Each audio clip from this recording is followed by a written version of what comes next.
नमस्कार, शुरू कर रहे हैं आज का बिग बुलेटिन। बिग बुलेटिन का विषय आप सबसे चर्चा कर रहे हैं। इससे पहले आज के पैनल में शामिल मेहमानों से आपका परिचय करा दे रहे हैं। आज हमारे चर्चा में शामिल हैं भाजपा के वरिष्ठ नेता सत्यपाल सिंह, समाजवादी पार्टी के जिला अध्यक्ष नदीम फारूकी साहब, कांग्रेस से युवक कांग्रेस के जिला अध्यक्ष शुभम तिवारी और शिवसेना के जिला प्रमुख आनंद विक्रम सिंह भी हम सबके बीच में है। तकनीकी कारणों से कुछ व्यवधान लग रहा है उनके साथ। पिछले दिनों 2-3 दिन पहले से कांग्रेस ने एक अजीब तरह का आंदोलन शुरू किया और जब आंदोलन शुरू किया तो मुझे फार्मासिस्टों का आंदोलन याद आया। उन्होंने भी ऐसा ही एक आंदोलन किया था जिसमें बजाय काम के घंटों में कटौती के 1 घंटा अधिक काम किया करके अपना विरोध व्यक्त किया था।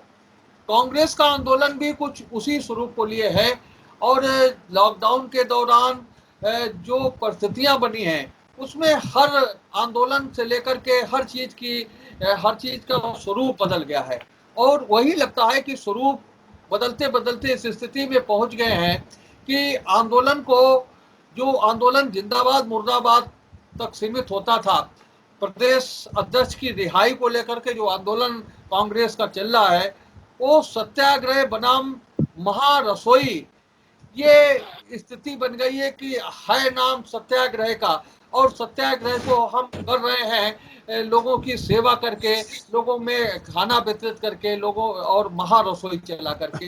ये कांग्रेस ने नया स्वरूप दिया है। अब इसके पीछे क्या सोच है?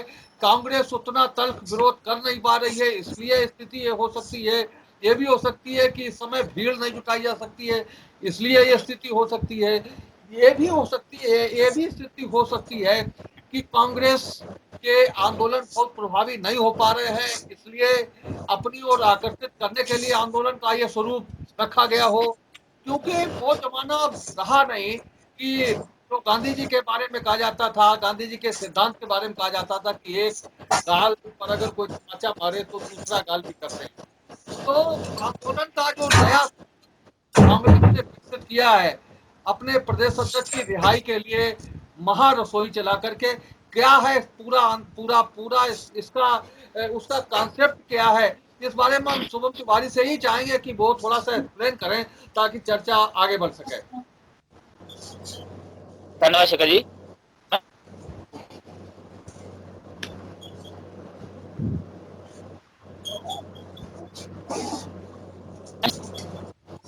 हेलो।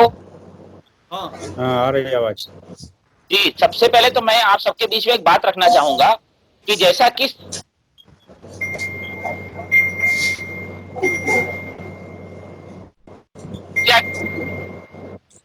यहाँ आपकी आवाज कट रही है शुभम जी। हेलो, आवाज आ रही है? अब आई। देखिए, पहले तो ये जरूरी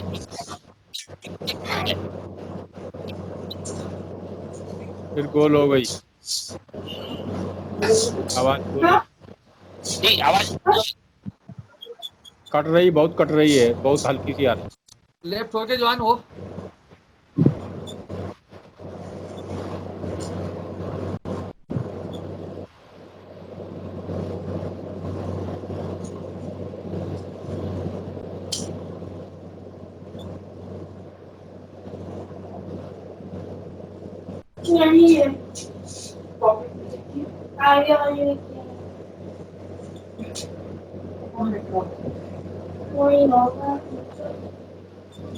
हेलो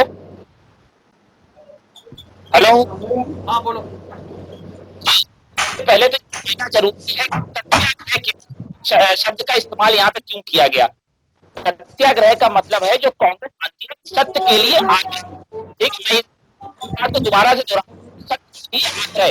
आज की तारीख में सत्याग्रह जो हम लोग कर रहे हैं, हमारी सीधी सोच ये है कि वर्तमान जो समाज में परिदृश्य बना हुआ है, जिसमें लॉकडाउन अपनी पूरी उसमें समस्या है, कोरोना महामारी का दौर, और कांग्रेस पार्टी ने कभी भी कोई काम नहीं करना चाहिए जैसा माहौल पैदा सरकार हमारी दिक्कत हो स्वरूप बदलते आज हम स्वयं शुभम जी आगे के चक्कर में बढ़िए। नदीम फारूकी साहब, क्या परिस्थितियां हैं जो सवाल हमने खड़े किए, क्या वास्तव में परिस्थितियां बदल गई कि आंदोलन के स्वरूप भी बदले जाने चाहिए? क्या वास्तव में यही स्थिति है कि कांग्रेस के आंदोलन प्रभावी नहीं हो रहे थे इसलिए आंदोलन का स्वरूप बदला गया, या अपनी ओर आकर्षित करने का ये भी एक तरीका हो सकता है इसलिए आंदोलन को ये रूप दिया गया? क्या कारण हो सकते हैं कि जो नई परिस्थितियां हैं, बदली परिस्थितियां हैं, उसमें सत्याग्रह बनाम महारसोई चलाया जा रहा है? नदीम फारूकी साहब। देखिए, परिस्थितियां बदलने के साथ व्यवस्थाएं और नियम तो बदलते ही है। अब इस समय जो देश कोरोना की महामारी से चल रहा है, तो जाहिर है कि बहुत चीजों में परिवर्तन आया है। तो हम लोगों के राजनीतिक दलों की कार्यप्रणाली में भी परिवर्तन व्यवस्था के हिसाब से और हालातों के हिसाब से हमें करना है। जाहिर है कि कोई हमें आंदोलन करना है तो सिंबॉलिक आंदोलन भी इस बात का प्रमाण होता है, इस बात का प्रतीक होता है कि भाई हम इसमें विरोध में है, तो विरोध को दर्शाना भी एक विरोध हो गया। अब आज की जो स्थितियां हैं, बड़ी भीड़ लेकर हम कोई सड़कों पर बैठे और जो कोरोना की व्यवस्था को हम बढ़ावा देंगे, इसलिए आंदोलन का तो रूप है कि अगर हम किसी प्रतीकात्मक आंदोलन भी कर रहे हैं, सरकार को सचेत कर रहे हैं, तो सरकार को संज्ञान ले लेना चाहिए कि भाई इसमें भला राजनीतिक दल जो है इस मुद्दे पर हमारे विरोध में है।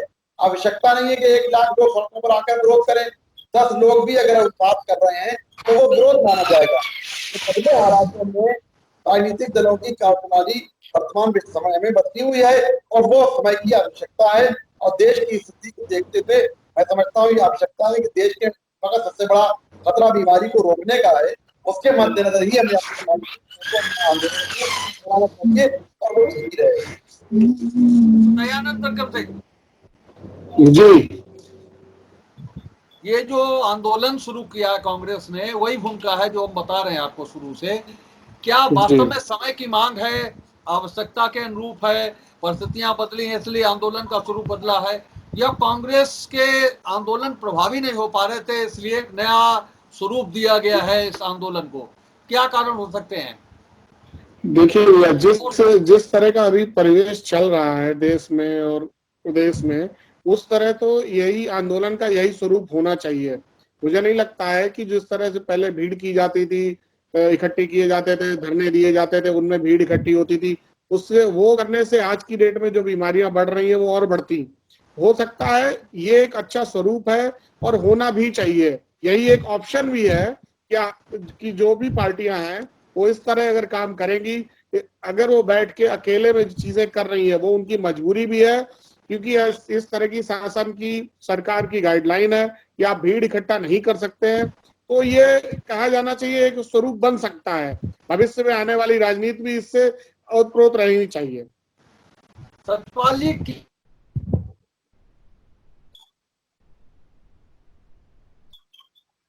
क्या इस तरीके आंदोलन को शुरू किया गया है, क्योंकि 3 दिन हो गए हैं आंदोलन को चलते हुए, उसका कुछ असर? सतपाल जी। शेखर जी, इसमें से 2 बातें हैं। जब प्रधानमंत्री जी ने लॉकडाउन किया था, स्टार्टिंग किया था कोरोना की, जब ने आया था, पहले भाषण में कहा था कि ये समय अब राजनीति करने का नहीं है, ये समय ऐसा है कि पूरे देश के सब लोगों को मिलकर इस महाबीमारी से अब लड़ना है। वो उन्होंने पहले भी कहा था, लेकिन ये बात इनकी समझ में 75 दिन के बाद आई, जब इनके अध्यक्ष ने आंदोलन किया, लॉकडाउन तोड़ा, वो गिरफ्तार हुए, कुछ कर नहीं पाए, और राहुल जी ने ड्रामा किया, प्रियंका जी ने ड्रामा किया, बसों का किया, दुनिया भर की शीशा लेदर होने लगी और पूरे समाज में जब आलोचना होने लगी कि ये वक्त में ये जो ऐसे उल्टे सीधे कर्म कर रहे हैं, तो बहुत दिन के बाद इनकी समझ में 75 दिन तक ये समझ में नहीं घुसा कि हमें समाज की सेवा करने लगी। जब आलोचना होने लगी कि कहीं एक जगह भी इनका नेता सड़क पे नहीं दिख रहा है, इनका नेता कहीं लंच पैकेट बांटते नहीं दिख रहा है, इनका नेता लोगों की सेवा करते दिख नहीं रहे थे कहीं, तो आलोचना बहुत हुई। तो 75 दिन के बाद ये लोग समझ पाए कि नहीं भाई, अब तो गड़बड़ है। जब कोरोना अंतिम चरण पे आ गया, तब ये रसोई का काम इन्होंने शुरू किया। 75 दिन पहले कर सकते थे इस काम को। जो बात 75 दिन के बाद समझ में आई, ये 75 दिन पहले भी आती। लेकिन जब समाज से इनको ताने मिलने लगे, उल्हाना मिलने लगे, मीडिया भी इनके बारे में कमेंट करने लगी, समाज भी करने लगी कि खाली भाषण और ड्रामा कर रहे हैं, समाज के लिए कर तो कुछ रहे ही नहीं हो। तब इन्होंने किया है, लेकिन जब आए तभी सही। लेकिन आज अगर इन्होंने को अपनाया है, समाज के कुछ लोगों को भोजन देने का काम किया है, गरीबों को, कमजोरों को, पीड़ितों को, ये अच्छी बात है। मैं चाहूंगा कि ये इनकी सद्बुद्धि बनी रहे कि पॉलिटिक्स में सारे काम दंड फंद और हथकंडों से नहीं चलते हैं। समाज सेवा प्रैक्टिकल जमीन पर जाकर करनी पड़ती है। अभी हमने पिछली बार इनकी आलोचना हुई थी, सलमान साहब ने वो घुमाया था कुछ मुस्लिम मोहल्लों में, वो क्या है वो सैनिटाइजर कराने के लिए, तो उसको किया गया था और वो उन्होंने उस काम को, उसमें आलोचना हुई कि क्या ड्रामा है। और आपको 3 महीने के बाद, 60 दिन के बाद, 70 दिन के बाद समझ में आया। और इतने बड़े नेता हो, पार्लियामेंट भी लड़ते हो, विधानसभा भी लड़ते हो, फर्रुखाबाद में एक जगह भी कुछ नहीं किया, एक जगह भी किसी को 2 लंच पैकेट नहीं दिए, एक जगह भी कहीं जाकर कोई दवा नहीं बांटी, एक जगह भी जाकर कोई मास्क नहीं दिया। तो उस आलोचना को इनको सबको बड़ी देर में लगा कि अरे गड़बड़ हो गया, तो इन्होंने फर्रुखाबाद में इस काम को शुरू किया है। इसके लिए मैं इनको बधाई देता हूं, धन्यवाद, कि बहुत अच्छा काम इन्होंने किया है। भाई कुछ लोगों को सही, लेकिन कुछ खाने पिलाने का पॉजिटिव सोच 70-75 दिन के बाद ही आया, लेकिन आया। अब बताइए सुमन, तुम्हारी जो जरूरत थी लोगों को खाने की, जब लोगों को खाना पहुंचाने की जरूरत थी, उस समय आपकी तैयारी नहीं थी। आप भी बिल्कुल समापन की स्थिति में आ गए हैं, जब लोग अपने अपने घर पर कहीं ना कहीं पहुंच गए हैं और कहीं ना कहीं धंधा पानी के इंतजाम में लग गए हैं। बताइए सोहन जी। शेखर जी, खुल गया है। एक मिनट भाई साहब, शेखर जी आपने सवाल उठाया, आप हर चीज के गवाह हैं कि पूरे कोरोना काल में कि कांग्रेस पार्टी ने क्या क्या फर्रुखाबाद के अंदर किया है। एक एक रिपोर्ट आपके पास है। अब मैं आता हूं आदरणीय सतपाल सिंह जी की बात पर। तो मान्यवर, मुझे खुशी है कि अभी मेरा पहले का वक्तव्य आपने ध्यान से सुना नहीं, मैंने सत्याग्रह की बात करी थी, लेकिन बहुत अच्छी बात है कि आपने, मेरी बात पूरी नहीं हो पाई, उससे पहले आप बोल दिए। अब सुनिए मान्यवर, कि जैसा कि आज का जो परिवेश, जो सत्याग्रह आंदोलन हम चला रहे हैं महारसोई के नाम से, अगर आपने सोचा होता, समझा होता, तो ये भारतीय जनता पार्टी के मुंह पर एक जोरदार तमाचा है। सोचिए कैसे, मैं बताता हूं आपको। आप आज, मुझे ये सत्याग्रह आंदोलन इसलिए चलाना पड़ा क्योंकि जिन गरीब मजदूरों के लिए हम लोगों ने बसें मुहैया कराई, आपके योगी जी ने तानाशाही तरीके से उन बसों को मजदूरों तक नहीं पहुंचने दिया। बहुत सी मौतें हो गई उन रास्तों पर, बहुत से मजदूर परिवारों के घर तबाह हो गए। इसके जिम्मेदार आप हैं। उस दौरान जब हम लोगों ने उनसे मांग करी और वहां बसों को निकलवाने का प्रयास किया, आपने हमारे प्रदेश अध्यक्ष को उठाकर बंद कर दिया। क्यों बंद कर दिया? क्योंकि हम जनता की सेवा में आगे आ रहे थे और ये भारतीय जनता पार्टी को हजम नहीं हुआ। इसलिए हम उस समय भी जो है सत्याग्रह की ही बात कर रहे थे, लेकिन आपको पची नहीं, क्योंकि भारतीय जनता पार्टी को अपनी शाख हिलती दिखी, इस वजह से आपने हमारे अध्यक्ष उठा के बंद कर दिया। लेकिन हम लोगों ने, उसमें मजदूर नहीं बैठे थे, सुन लीजिए। अरे बच्चों को आपने आने कहाँ दिया सड़कों पर मान्यवर? मैं अपना स्टेटमेंट क्लियर कर रहा हूँ। हमने राजस्थान में कितने मरे देख लीजिए ना, वहां से लेके आते मजदूर, राजस्थान से, छत्तीसगढ़ से मजदूर लाते। एक मिनट रुके, मेरी बात पूरी कंप्लीट होने दीजिए। राजस्थान पर टिप्पणी करने से पहले गुजरात जरूर देखा करिए, शायद आपके दिल में तकलीफ हो कि दोबारा आप खाली बसें नहीं लगाई राजस्थान की सीमा पर, उन्होंने अपने यहाँ व्यवस्था की। राजस्थान की सरकार अगर आप लोगों के साथ ऐसी स्थिति बनाती तो आप उत्तर प्रदेश का एक भी बच्चे को वहां कोटा से बुला नहीं पाते मान्यवर, याद रखिएगा।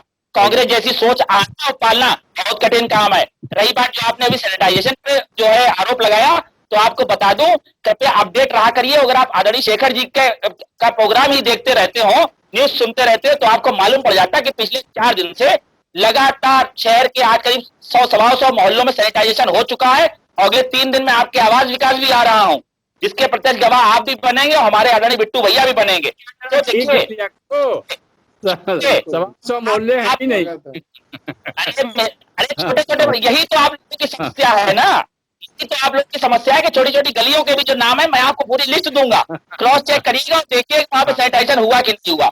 खैर, रिपोर्टें देखिए, आप रिपोर्टें देखिएगा और आदरणीय शेखर जी की देख लीजिए। दूसरी बात, जो सत्याग्रह की आज बात हो रही है, ये सीधा कॉन्सेप्ट ये है कि आपने हमारे अध्यक्ष को काम करने के लिए जेल में डाल दिया, तो काम तो हम लगातार करेंगे। गरीबों की सेवा करने के लिए आपने हमारे अध्यक्ष को जेल भेज दिया, लेकिन सेवा तो हम तब भी करेंगे। अब ये आपके ऊपर है कि आप हमें सैनिटाइजेशन करने के लिए जेल भेजेंगे या गरीबों को खाना खिलाने के लिए जेल भेजेंगे। हम सत्याग्रह इसलिए कर रहे हैं कि शायद आपकी सोच बदले और कम से कम अपने उस फैसले पे तो बदले जिसमें आपने एक अजीब सा प्रदेश में माहौल, भयग्रस्त माहौल तैयार कर दिया है। इसका आप संज्ञान लेते हुए हमारे प्रदेश अध्यक्ष को रिहा करें। नदीम फारूकी साहब, आपकी पार्टी कुछ नहीं कर रही क्या? शांत है, जनता की जो समस्याएं हैं वो मुद्दे नहीं दिखाई पड़ रहे हैं। कांग्रेस जैसे ही आंदोलन करिए आप लोग।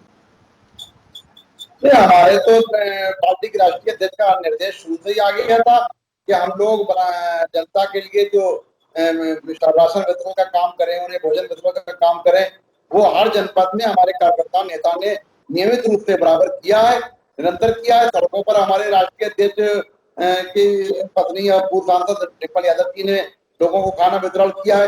तो पार्टी के हमारे राष्ट्रीय स्तर से लेकर स्थानीय स्तर के जितने भी हमारे कार्यकर्ता और नेता हैं, उन्होंने पूरे लॉकडाउन पीरियड में मजदूरों को और निर्धन लोगों को और जिनको आवश्यकता थी उनको राशन पहुंचाया और खाना खिलाया। यही बड़ी आवश्यकता थी। हमने कोई राजनीति की बात नहीं की है, कोई हमने राजनीति नहीं की है। केवल हमारा इस वक्त जो जरूरत थी, जो देश हित में और जनहित में और लोगों को खाना पहुंचने की जरूरत थी, लोगों को राशन पहुंचने की जरूरत थी, वो हमारे पार्टी के नेता के निर्देश पर हम सब कार्यकर्ताओं ने किया है और जनपद फरुखाबाद में निरंतर किया जा रहा है। बताइए आनंद विक्रम सिंह, कुछ आपकी पार्टी भी कर रही है इस समय जब लोगों को जरूरत है? कुछ मुद्दे दिख रहे हैं सड़क पर आपको? बिल्कुल, जो मुद्दे दिख रहे हैं उन पर सबसे बड़े तो हमारी पार्टी महाराष्ट्र में जो कर सकती है, जहां उसकी सरकार है, जो कुछ कर सकती है, जो सबसे ज्यादा मामले ही महाराष्ट्र में है, जहां से बड़े भी हैं, जिनमें आज की डेट में सबसे ज्यादा रिकवरी भी महाराष्ट्र में हो रही है। कई बार ऐसा हुआ है महाराष्ट्र में कि जो धारावी वहाँ की जो झोपड़पट्टी है, सबसे ज्यादा मजदूर वहां रहते थे, वहां सबसे ज्यादा रिकवरी भी अब हुई है। अब संख्या महाराष्ट्र में घट रही है, लेकिन महाराष्ट्र में जो चीजें हो रही हैं वो प्रदेश में जिस तरीके से प्रदेश कार्यालय से जो भी आदेश होते हैं उस तरीके से किए जा रहे हैं। कई जगह शिवसेना के कार्यकर्ता लगातार चर्चा मुख्य रूप से उत्तर प्रदेश और फरुखाबाद को केंद्रित करके कर रहे हैं। महाराष्ट्र बहुत दूर है फरुखाबाद से, तो इस पर ही केंद्रित रहना चाहिए, वो अच्छी बात है। सतपाल जी, शुभम जी ने तमाम चीजें गिनाई हैं, क्या लग रहा है कि शुभम जी की पार्टी सक्रियता से सामने आ रही है आपकी पार्टी का मोर्चा लेने के लिए? देखो भाई, ऐसा है, शुभम जी अच्छी बात कर रहे हैं। आज इन्होंने कहा कि भाई हमने खाना खिलाने का काम शुरू किया है, तो हमने उसकी प्रशंसा कर दी। हमने कहा भाई अच्छी बात है, आप अच्छा काम करोगे तो उसकी सब कोई प्रशंसा करेगा। दूसरी बात है कि ये कह रहे थे, पहले तो इन्होंने नियम तोड़ा, इनके प्रदेश अध्यक्ष ने। लॉकडाउन आप इतने अनुशासित थे, बड़ी समाज सेवा, उस समय देश समस्या से जूझ रहा था, आप उस समय खाली बसें लेकर महाराष्ट्र, वहाँ राजस्थान में भी लेबर थे उत्तर प्रदेश के, उनको लेकर आप बसों भर के लेके उत्तर प्रदेश में आते तो कोई समस्या नहीं होती। दूसरी बात ये थी कि आप छत्तीसगढ़ में भी लेबर थे, आपको बस लगाने का केवल उत्तर प्रदेश के बॉर्डर पे ही एक खाली बसें, वो भी अगर उनमें मजदूर बैठे होते और सरकार रोकती तो एक बार सरकार की बात समझ में आती, चलो भाई चैसी भी हैं, आपके टेम्पुआ के नंबर हैं, टैक्सी के नंबर हैं, जो कुछ भी देखा जाता। नंबर एक। नंबर दो ये है कि इनके प्रदेश अध्यक्ष ने लॉकडाउन तोड़ा। आंदोलन करते चलेंगे, लॉकडाउन तोड़ा इसलिए कि आप जिस समय एक आदमी को निकलने में दिक्कत थी, पूरे समय कर्फ्यू लगा था, आप 25-50 लोगों को लेकर सड़क पर आंदोलन करने के लिए इसलिए निकले कि प्रियंका गांधी की बसें नहीं आने दी। नंबर 3। अच्छा, उसके बाद क्या है? उसके बाद स्थिति आपकी ये हो गई कि 60 दिन आप, आज सलमान साहब इतने बड़े नेता इनके हैं भाई, उनको आखिरकार ये महीने के अंत में क्यों आया ये समझ में कि हमें ये करना चाहिए? ये 60, 70, 75 दिन इनकी समझ में सब बातें क्यों नहीं आई कि रसोई भी चलाना चाहिए, लोगों को सैनिटाइजेशन भी करना चाहिए, सब काम करना चाहिए। तो जब सारी चीजें ये थी, ये इसके मतलब यह है, या तो इनको लगा कि पब्लिक हमारे ऊपर थू कर रही है, पब्लिक हमारी निंदा कर रही है और हमारे बिल्कुल तंबू और सारे सामियाना अब उखड़े जा रहे हैं, अब हमारी पार्टी का कहीं पैर जमाने की जगह नहीं बची है। तो लोगों ने जब बहुत धिक्कार, इनको बहुत ज्यादा लोगों को इसी डर की वजह से तो आपने जाके इन्होंने अब शुरू किया, हमारा कहने का, और तब शुरू किया जब लॉकडाउन समाप्त हो गया। आप तो आपके हिलने लगे, भोजन सत्याग्रह करना। अच्छा, काहे का सत्याग्रह भाई, किसके लिए कर रहे हो सत्याग्रह? काहे का? आप लोगों को भोजन खिला रहे हो, सेवा कर रहे हो कि सत्याग्रह कर रहे हो? भाई आपने इसका नाम भी गलत रखा। अगर आपने क्या उसमें भी राजनीति घुसेड़ी कि हमारे अध्यक्ष को पकड़ा गया इसलिए मैं आपको भोजन करा रहा हूं, मैं आपको इसलिए भोजन नहीं करा रहा हूं कि आपको भोजन की जरूरत है। अरे भले सेवा करते, आपको भोजन की जरूरत इसलिए आप नहीं करा रहे हो, आप इसलिए करा रहे हो कि आपका अध्यक्ष बंद है, ये हमारे अध्यक्ष को बंद कर दिया गया इसलिए मैं आपको भोजन करा रहा हूँ। ये कहूँ भाई, लेकिन ये क्या हुआ? कोई लॉजिक नहीं, ये कोई फिर नहीं बना सकता, हमने तो नहीं कहा। हमने समझने नहीं के लिए आपको समय लगेगा। जी बात को सुनिए, भाई, समझने की कोशिश करिए। ना तो आपने इसलिए जेल ऐसा नहीं क्योंकि है। हम लोगों ने आप- खड़ी। कि तो आपने जो आपको ये कहा, आप कह रहे हो तो गरीब सेवा के सत्याग्रह, आप कितने आप ले जाएंगे? सत्याग्रह लोगों की सेवा करते ये हैं, ये बताओ। दोनों ऐसा में एक अंतर, ये दोनों चीजें एक साथ नहीं चल सकती है। यही कांग्रेस का दोगलापन है। क्यों इस कि सारी चीजें अलग से नहीं चलाती सकते। है। भाई, इस आप चलिए सत्याग्रह कर रहे हो, समापन समापन की आप समापन की ओर आप बढ़ रहा है समय। भाई समय अगर सेवा समापन की ओर बढ़ रहा है। नदीम फारूकी साहब, शुभम जी, क्या आगे कुछ योजना है आपकी, आपकी पार्टी की, कुछ जनता से जुड़ने की, जनता से जुड़े कुछ मुद्दे, जनता से जुड़े कुछ आंदोलन, कुछ है योजना आपकी पार्टी की? बिल्कुल योजना है। आपको इस लॉकडाउन खत्म हो गया, अब आपको सारी योजनाएं दिखेंगी धरातल पे। नदीम लगातार हमारे फारूकी साहब, प्रदेश की जो नदीम फारूकी साहब आवाज आ रही? जी जी बताइए। हमने आगे कुछ योजनाएं हैं पार्टी की, जनता से जुड़े मुद्दों को लेकर के सड़क पर उतरने की या सत्याग्रह के स्वरूप की, कुछ है आपकी पार्टी के पास आगे का एजेंडा? देखिए आज की तारीख में देश में सबसे बड़ी आपदा जो कोरोना महामारी का है, उससे निपटने के लिए सरकार जो कर रही है, और जो हमारा जो विपक्ष के रूप में हमारा काम यह है कि हम भी गरीबों की जो मदद कर सकते हैं वो कर रहे हैं, और सरकार जो नहीं कर रही है हम सरकार को उस पर सचेत करने का काम कर रहे हैं। तो हमारा आज अभी जब तक ये महामारी चल रही है, हमारा दायरा इसी लेवल पर रहेगा कि हम कितना गरीबों का काम कर सकते हैं, मजदूरों को कितना कल्याण कर सकते हैं। कई अवसर पर हमारे राष्ट्रीय अध्यक्ष जी ने मजदूरों को 1-1 लाख रुपए देने का काम किया है। अनेक ऐसे काम है जो हमारी पार्टी के लोग बराबर कर रहे हैं। इस समय हम अनावश्यक आंदोलन नहीं करेंगे। जहां हमें ये लगेगा कि सरकार सही तरीके से मजदूरों के हितों की बात नहीं कर रही है, जनता के हितों की बात नहीं कर रही है, जनता को सुविधा नहीं पहुंच रही है, जनता को राशन नहीं पहुंच रहा, वहां ही हम अपनी आवाज उठाएंगे। और आवाज उठाने के साथ साथ हम स्वयं भी व्यवस्थाएं कर रहे हैं। हमने अपने फंड से बहुत अधिक रुपया दिया, राशन वितरण किया। तो हमारा यही अभी हमारा यही मोटिव रहेगा, कोरोना महामारी से पीड़ित लोगों की सहायता और उनकी आवाज उठाना ही हमारा मुद्दा रहेगा। सतपाल जी, 3 दिन हो गए कांग्रेस का आंदोलन चलते हुए, पूरे प्रदेश में कहीं लग रहा है कि कुछ इसकी सफलता की किरणें दिख रही हैं। और एक चीज और कहना चाहेंगे, आंदोलन का एक स्वरूप और हो गया है राजनीति में सक्रियता प्रदर्शित करने का। वो जो नीली वाली चिड़िया है ना, ट्विटर वाली, उससे भी सक्रियता प्रदर्शित करने का एक माध्यम बन गया है। कुछ लोग केवल उस तक ही सीमित हैं। तो क्या वास्तव में लोग जनता का हित कर सकेंगे, जनता तक पहुंच सकेंगे नीली वाली चिड़िया से जुड़ करके, या इस वाले स्वरूप से जुड़ करके? देखिए शेखर जी, ये पब्लिक बहुत समझदार लोग है। ये पब्लिक एक ऐसी है कि जिस पार्टी को 425 सीटें जिताती है और 5 साल के बाद वो पार्टी बहुमत में नहीं आती है, ऐसी स्थिति इस देश की पब्लिक ने किया। एक अनजान चेहरा, एक प्रकार से हम तो यही कहेंगे कि उत्तर भारत के लिए तो खास बात नहीं थी। एक नरेंद्र मोदी अगर गुजरात में लोगों को लगा कि कुछ अच्छा काम करता है, तो पूरे देश की पब्लिक ने कल्पना से ज्यादा बहुमत, ज्यादा सीटें उनको दे दी, ये अपेक्षा की कि ये कुछ कर सकता है। तो इसलिए ये लोकतंत्र है। इस लोकतंत्र में अगर आप कुछ अच्छा करते हो और पब्लिक की समझ में आए, हमारी दृष्टि में अच्छा है ये बात नहीं है, इसमें ऐसी चीज नहीं हो सकती है। लोकतंत्र में अगर आप कुछ अच्छा करते हो, अखिलेश जी को 225 सीट मिली थी और उनको 54 मिल गई। बात को इसी जनता ने चुना। इसलिए लोकतंत्र में जनता है वो आपके कर्मों का। मैं आज कह रहा हूं, हमें नहीं कहते कि आप खराब काम कर रहे हो, हम कहते हैं आप अच्छा काम करते हो, लेकिन इसका परीक्षण लोकतंत्र में तभी होगा जब ये पब्लिक फैसला करती है। तो पब्लिक को क्या आप बुनियादी मुद्दों से हटकर जब इमोशनल मुद्दे ले आते हो तो लोगों को गुमराह कर लेते हैं। आपका एजेंडा बहुत क्लियर है। आप उसे अपनी अपॉर्चुनिटी नहीं कह सकते, आप उसे अपनी बढ़ोतरी नहीं कह सकते। आपने देश को गुमराह किया, देश के साथ आप झूठ बोले, आपके नेता झूठ बोले। चलिए शुभम तिवारी जी, समापन करिए।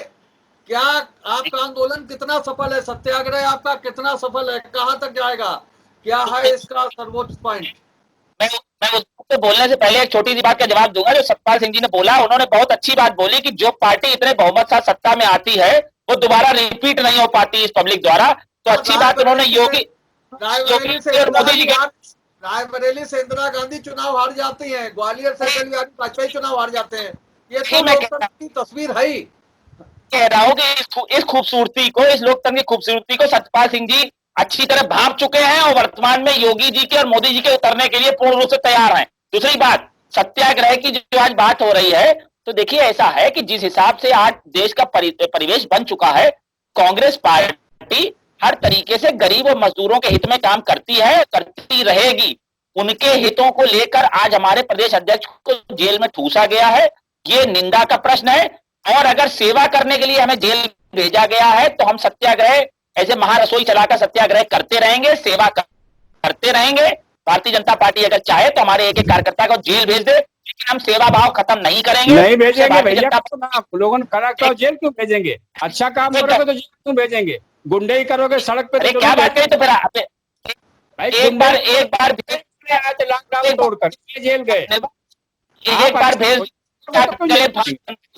आप उस बातों को मत आइए, इस पे विचार करिएगा और सत्याग्रह ही हम करते हैं। आपको आपकी जहां पर जिम्मेदारी का एहसास कराना होता है वो एहसास कराते हैं। पिछली कई डिबेट इस बात की गवाह है कि हम आपको एहसास कराते हैं। अगर समझने आंदोलन तो ताकत से होता है ना, पार्टी तो खत्म हो गई, अब उसमें आंदोलन कहां से करोगे? अबे सत्याग्रह करो, लोगों को भोजन दो, सेवा काम करो, यही होता है भाई। बुढ़ापे में आदमी क्या करता है? यही करो आप। मान तो लेकिन एक बात की चर्चा को आज यही समाप्त करते हैं, समय आगे बढ़ने की इजाजत नहीं दे रहा है। आज की इस चर्चा में कांग्रेस के सत्याग्रह को आप लोगों ने अपने अपने ढंग से परिभाषित किया। सत्याग्रह बनाम महारसोई, ये विषय था आज की चर्चा का। आपने अपने अपने ढंग से विचार रखे। आप सबका बहुत बहुत धन्यवाद। सत्यपाल सिंह जी का, नदीम फारूकी साहब का, शुभम तिवारी और आनंद विक्रम सिंह, सभी का बहुत बहुत धन्यवाद। कल हम फिर मिलेंगे एक नई चर्चा को लेकर, नई डिबेट को लेकर, नए विषय को लेकर के। तब तक के लिए इजाजत दीजिए। शुभ रात्रि। शुभ रात्रि, धन्यवाद, नमस्कार। नमस्कार, मैं हूं अनिल वर्मा शेखर। उम्मीद है आपको हमारा ये एपिसोड पसंद आया होगा। आप इसे लाइक करिए, अपने दोस्तों के साथ शेयर करिए और हमारे चैनल को सब्सक्राइब करिए। यही आपसे निवेदन है। धन्यवाद।